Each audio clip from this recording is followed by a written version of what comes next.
O presidente da Deputación de Pontevedra, Rafael Louzán, e o alcalde estradense, José Antonio Dono, están arestora a supervisar o estado do campo de fútbol da Baiuca para buscar unha fórmula de entendemento.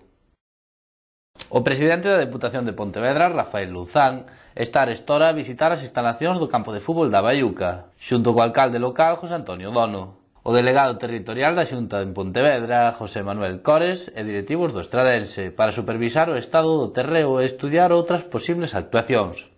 Louzán, que comentou que os servizos técnicos provinciais están a traballar no expediente desta obra, próxima a licitarse, apuntou tamén que a Deputación prevé investir 269.178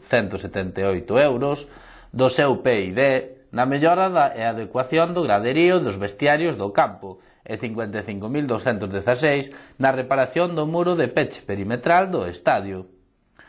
Deste xeito, as actuacións que se contempla a reforma do campo consistirán na sustitución do cerramento da cuberta por panel sándwich, o pintado exterior e interior, a división en dous do aseo de árbitros, a restauración dos actuais vestiarios e aseos, a reparación da instalación eléctrica, fontanería e saneamento, a sustitución da carpintería exterior e interior, a consolidación estructural do graderío e a construción dun muro de contención de terras.